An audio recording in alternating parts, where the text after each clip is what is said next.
Hey, my college film courses are getting more and more dreadful. What's up? It's the Culture Detective here investigating your favorite movies. And today I'm going to do a movie review on 2009 Avatar. So Avatar is a movie released in 2009, directed by James Cameron. It is a 3-hour long CGI epic. And I watched this movie a long time ago, kind of forgot about it, and for some goddamn reason, the film course in my college, the film introduction course, had this movie in it, and I have to watch it because it's part of the syllabus. And yeah, so I rewatched it, and yeah, it's still all right. To be fair, the first time I watched it, I was still really really young, and now that I've rewatched it, I think it's just mediocre, and not in terms of production quality because obviously we got the crazy CGI. I mean, that's easily the biggest standout thing about this movie, but it's mediocre in that the dialogues, the story, they're actually not that good. They're actually kind of basic.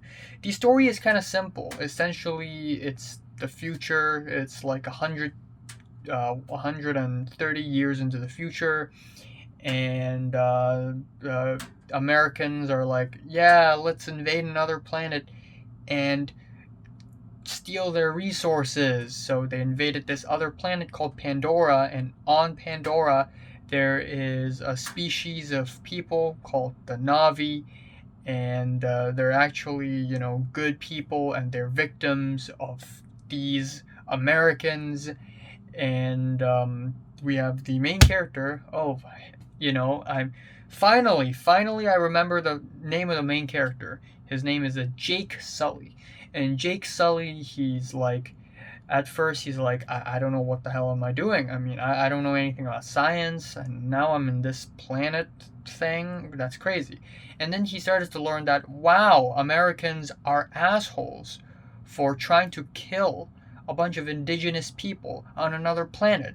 So Jake Sully joined the Navi, as well as some other people who also helped Jake Sully, and that's basically the movie.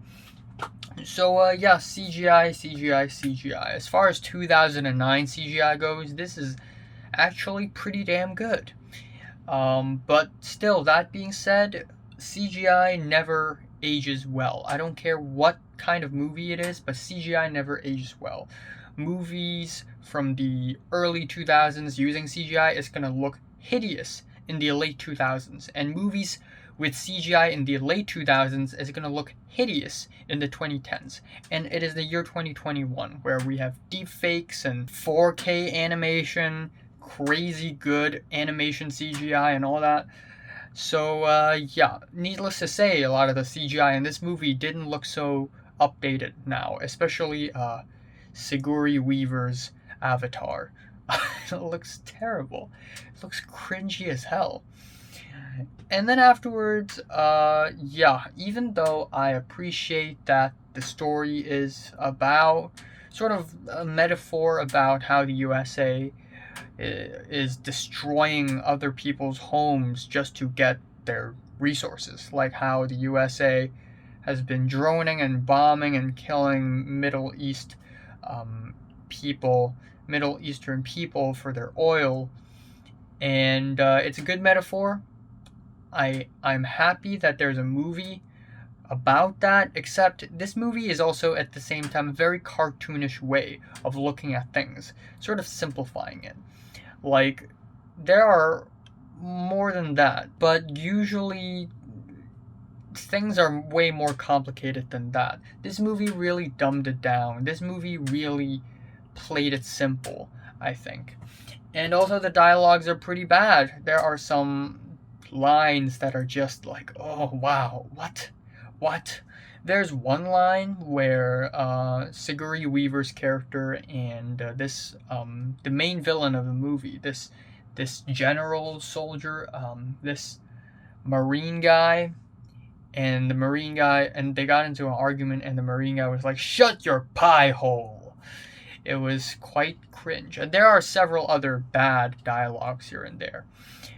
And yeah, Michelle Rodriguez is in this movie. She suddenly showed up.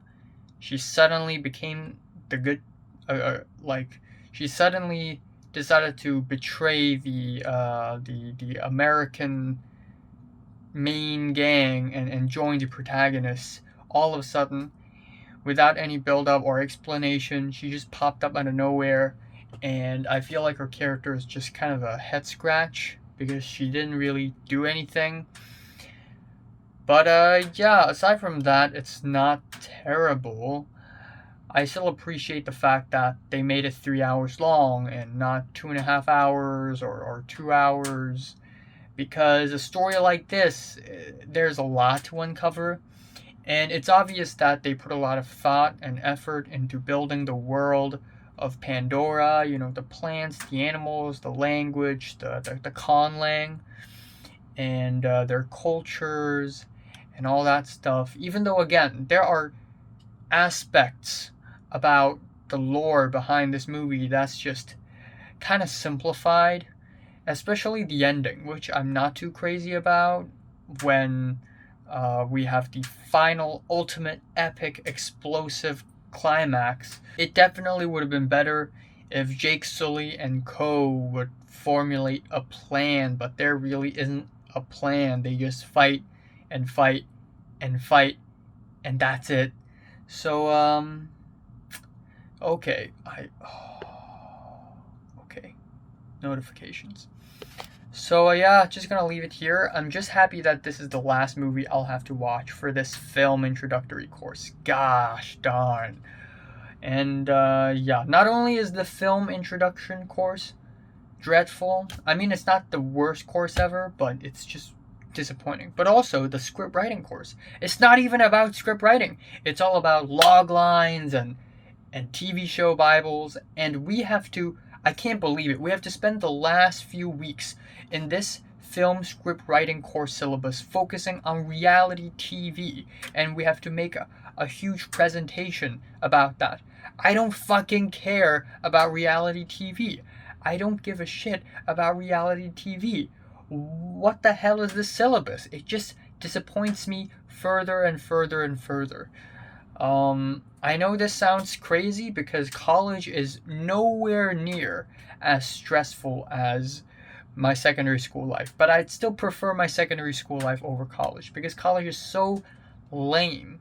The education system of the USA and the college is just so mild. It's so watered down. It's so diluted, like diluted. Whereas at least we're actually getting somewhere in my secondary school. So yeah, but I digress. Avatar, feeling a strong 6 out of 10. So have you watched Avatar from 1 to number 2? Rate it, like, review. Thanks for watching. I will be watching 2 classics and 1 movie released from this year before this month ends.